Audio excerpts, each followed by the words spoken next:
Muy buenas noches, amados amigos y hermanos, presentes aquí en Panamá, y todos los ministros aquí presentes y sus congregaciones, y también los ministros en diferentes naciones y sus congregaciones que están conectadas con esta transmisión. Y un saludo muy especial para el misionero Dr. Miguel Bermúdez Marín y el ministro allá en Maracaibo, Venezuela, Jairo Ordóñez, donde se encuentra el misionero Miguel Bermúdez Marín y toda la congregación allá. Que Dios le bendiga a todos, les guarde, nos abra las escrituras y el entendimiento para entender. Ahora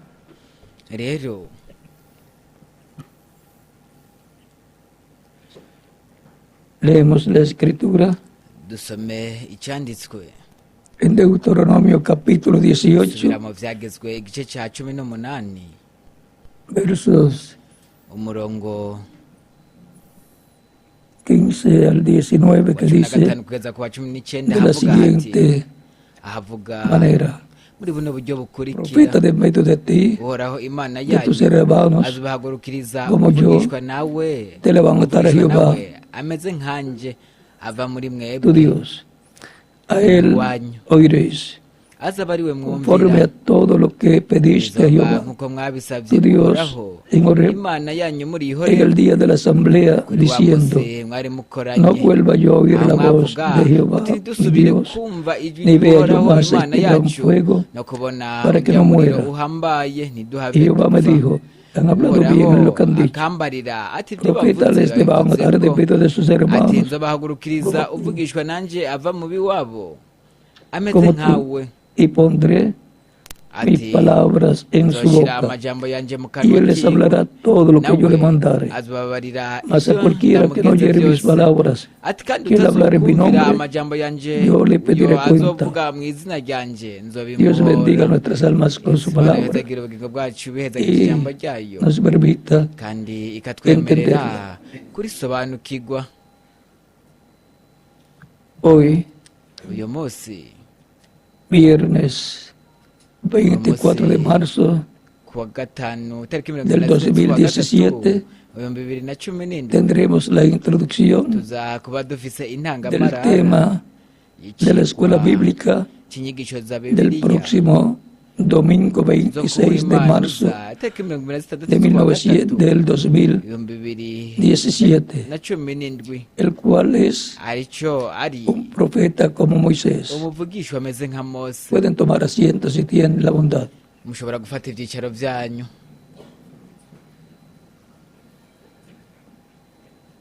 Dice Amós capítulo 3 verso 7: porque no hará nada el Señor Jehová sin que antes revele sus secretos a sus siervos, sus profetas. Esto es de lo cual Dios habló en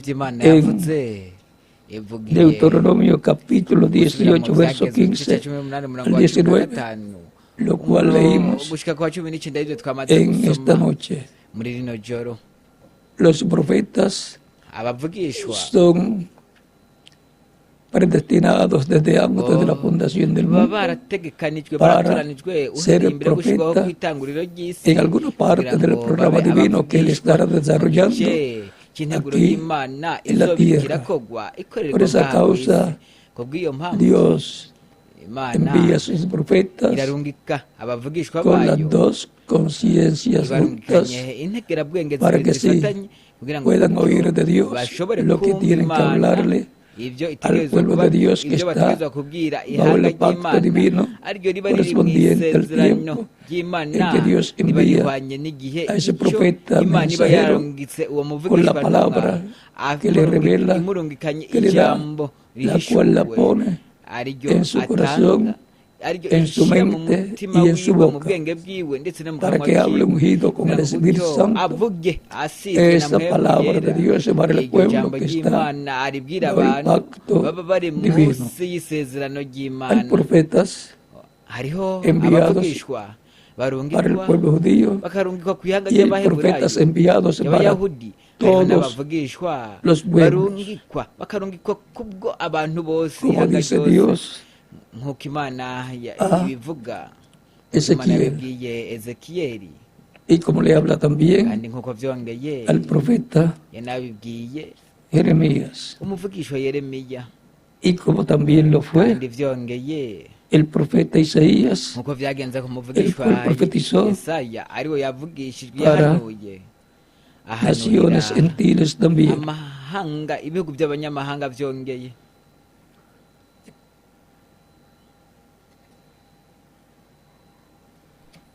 El profeta Elías fue un profeta umuvugishwa para judíos y yabaye umuvugishwa para ku bayahudi, gentiles vyongeye yari n'umuvugishwa ku banyamahanga.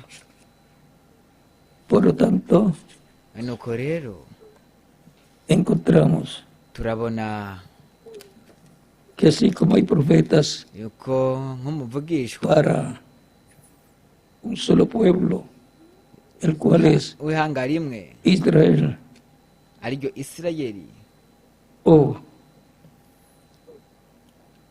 el cristianismo o iglesia del Señor Jesucristo, hay profetas isenga ry'umwami Yesu Kristo, que son para hariho los judíos abavugishwa y para los b'abayahudi, gentiles ndetse bakaba al mismo tiempo, akaba agenewe n'abanyamahanga, como lo fue el profeta Elías, nk'uko vyagenze ku muvugishwa como lo fue el Eliya, profeta nk'uko vyongeye vyanagenze Elías, no ku Eliseo muvugishwa también, Elisa nawe el nyene, profeta ndetse no ku muvugishwa Jeremías Yeremiya también lo fue, nawe dice nyene niko Jeremías capítulo verso 4 al 10. Yeremiya igice cya mbere umurongo wa 4 kugeza Vino ku 10, pues la aravuga palabra ati, de Jehová a mí diciendo, antes que te formase en el uhoraho vientre rinzako te riti conocí, ntarakubumbira mu nda narinda y kuzi, antes kandi que nacieses kandi utarava te kandi santifiqué, utarava muri yo te di nari por narakurobanuye, profeta nagushizeho a todas las kuba naciones. uvugishwa nanje mu mahanga. Yo dije,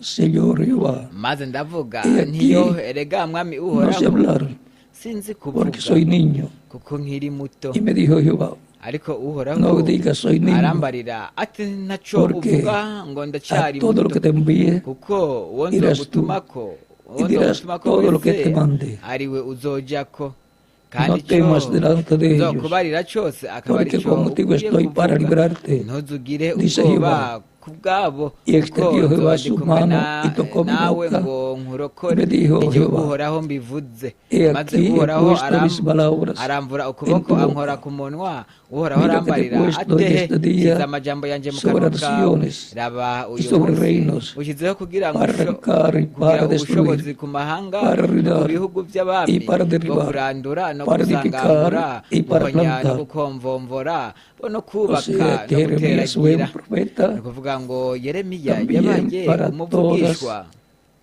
todas las naciones. agenewe ibihugu byose. Hay también profetas vyongeye hariho n'abavugishwa, para edades, abavugishwa bagenewe como lo ibihe fueron estos bigufiya profetas, nk'uko vyagenze kuri abo y hay bavugishwa. profetas para hariho n'abavugishwa dispensaciones. bagenewe ibihe Una birebire, edad es un lapso de tiempo igihe que trata n'agahe con Dios, con el kagufiya pueblo que está bajo ahakorana el pacto n'Imana divino hamwe para ese n'abantu baba tiempo, bari munsi y'isezerano para ry'Imana una ryo muri parte ico gihe, ku del gace programa de Dios para kamwe k'integuro y'Imana, ese tiempo de yo muri pacto de Dios con el pueblo.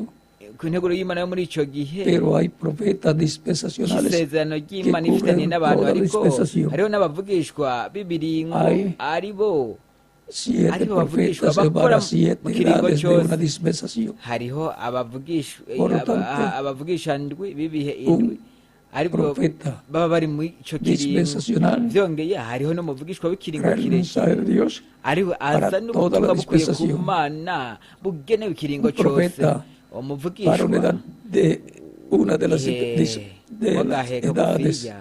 o etapas de esa dispensación.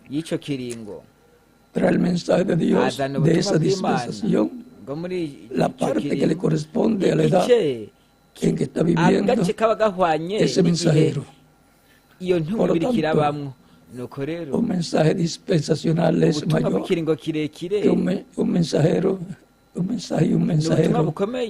dispensacional es mayor que un mensajero y su mensaje para una etapa de esa dispensación. También hay 7 dispensaciones y hay 7 mensajeros dispensacionales. Cuando se habla un profeta como Moisés, tiene que ser un profeta dispensacional. Pero los profetas de edades representaron, lo tipificaron temporalmente. Pero el que se queda con el ministerio de un mensajero dispensacional es aquel mensajero para la dispensación que corresponde. Por ejemplo, las últimas 3 dispensaciones son la dispensación de la gracia y su mensajero es el Señor Jesucristo. intumwa yayo yabaye umwami Yesu Kristo afite ubutumwa del Evangelio de la Gracia. ubutumwa bwiza bw'ubuntu Y en esa dispensación kandi han muri venido icyo kiringo diferentes haraje mensajeros intumwa zitandukanye para kugira ngo la dispensación de la gracia zigenewe ikiringo con cy'ubuntu los gentiles, hamwe comenzando con San bakorana Pablo n'abanyamahanga y hatanguye terminando Pawulo con el mutagatifu reverendo William Branham. nuko hahereza Reverend Branham Después viene nyuma el haraza entrelace de la dispensación de la ugusobekerana gracia con w'ikiringo cy'ubuntu isobekerana del Evangelio del ubutumwa bwiza y la bw'ubwami dispensación de la gracia ndetse n'ikiringo cy'ubuntu se junta o se entrelaza aho con la dispensación del gisobekerana reino. n'ikiringo Por lo cy'ubwami tanto, nuko rero también vyongeye el mensajero de la dispensación intumwa de la y'ikiringo gracia, el cy'ubuntu último, iya se nyuma entrelaza con el mensajero irasobekerana de la hamwe dispensación n'intumwa del reino. Tan sencillo como es. y'ikiringo cy'ubwami Por lo byoroshye tanto, cyane toca nk'uko introducir al nuko mensajero rero iyo de la ntumwa séptima iragenewe guha ikaze de la gracia intumwa y'igihe al mensajero cy'indwi mu kiringo cy'ubuntu iha ikaze de la intumwa dispensación del reino. y'ikiringo cy'ubwami Así como Jesús nk'uko yesu fue introducido por Juan el Bautista, que fue el séptimo yateguriwe mensajero inzira na yohani umubatizi ariwe yabaye intumwa de la ley. intumwa y'indwi y'ikiringo Sencillo todo el cy'ibyagezwe programa divino. uko niko umugambi Por w'imana eso algunas woroshe veces algunos no lo han bw'ibyo bamwe comprendido, ntibashobora kubitahura porque lo kubera miran yuko bo desde babiraba el punto de vista babirabisha intelectual, amaso pero es más y'ubwenge sencillo bwabo ariko de lo que las personas se biba biciye bugufi imaginan. kuruta uko abantu baba babyibaza Profeta como Moisés umuvugishwa ameze nka mose es un profeta ni umuvugishwa dispensacional. umuvugishwa w'ikiringo kirekire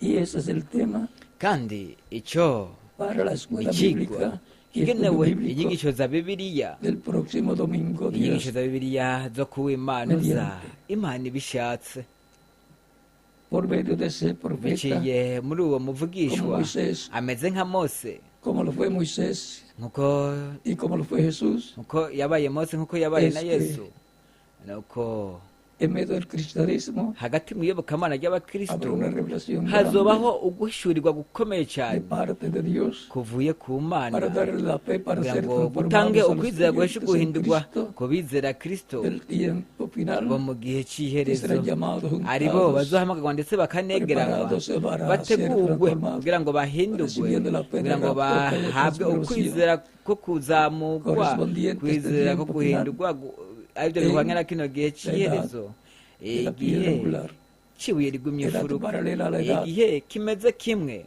de la primera venida de n'igihe Cristo. cy'ukuza kwa mbere kwa Así kristo será uko en este niko tiempo final. bizogenda muri kino gihe cy'iherezo. Por esto Dios kubw'ibyo envió imana al irarungika precursor de la segunda venida integuza de Cristo, al yararungitse reverendo William integuza yo kuza así kwa como kabiri había kwa enviado kristo a Juan el revera Bautista Branham nk'uko para precursar habaye la primera venida de Cristo. habaye yohani Él era de umubatizi pie kugira ngo regular de aquel ategurize ukuza kwa mbere Por kwa tanto, kristo el mu gihe cy'ibuye mensajero rikomeza imfuruka muri kiriya gihe. dispensación a Jesucristo nuko rero en aquel intumwa tiempo y'ikiringo yesu kristo vino a wa ser kiriya la gihe piedra yaje kuba del ibuye ángulo que los ibuye rigomye imfuruka edificadores iryo desecharon la abubatsi piedra que base ibuye coronaba ariryo risozera la iglesia del ishengero Antiguo Testamento ryo mu isezerano rya kera bajo el pacto ryari riri de munsi cuidado bajo la ley. y'isezerano ariryo ryatanzwe ry'ibyagezwe. Y ahora rero Jesucristo fue un yesu profeta kristo como Moisés, yabaye un umuvugishwa profeta ameze nka mose, dispensacional. umuvugishwa w'ikiringo kirekire. Por eso su mensaje kubw'ibyo cubre butumwa toda bwiwe la dispensación de la gracia. n'ubw'ikiringo cyose Como el mensaje cy'ubuntu, de Moisés cubre toda la nk'uko ubutumwa dispensación bwa mose de la ley. bwabaye ubutumwa bw'ikiringo cy'ibyagezwe. mensaje ubutumwa del mensajero bw'intumwa que vendrá en el día aribwo postrero, buzoza el ku munsi cual w'iherezo, aribwo el reverendo William Branham fue el Reverend Branham ese yabereye mensajero que vendrá en este integuza tiempo y'iyo final, ntumwa yari igiye que será kuzoza mu gihe cy'iherezo. un profeta como azoba ari Moisés. umuvugishwa ameze nka mose. Su mensaje ubutumwa bwiwe cubrirá toda la buzokwira ikiringo del cyose reino. cy'ubwami. tan sencillo byoroshye cyane como nk'uko es. Esto será un mensaje ubwo buzoba ari ubutumwa Dispensation, lo que ubutumwa traerá bw'ikiringo kirekire, ubutumwa bwa ese dispensation mensajero aribwo buzozanwa n'iyo ntumwa ese imeze nka mensajero, mose, kandi iyo ese ntumwa profeta, uwo muvugishwa como Moisés. ameze nka mose. el próximo domingo Dios kuba mediante, imana uza imana ibishatse tendremos tuzoba el estudio dufise hoy inyigisho. solamente una introducción, uyu munsi habaye pero el intangamarara próximo domingo el kubwo estudio bíblico kubw'uwamunguza bíblica, w'inyigisho za bibiliya tendremos tuzoba más detalles dufise sobre ibintu este by'idonido, tema, ibintu profeta, byinshi ku bijyanye na kino como cigwa. umuvugishwa ameze nka mose. Dios le bendiga y pase imana todos ibahezagire, muy mwese mugire buenas noches. ijoro ryiza. Creo que ndasiga hamwe ustedes, namwe el maestro umukozi Ariel w'imana Seri, ariyere en estos momentos kurede muri kano kanya.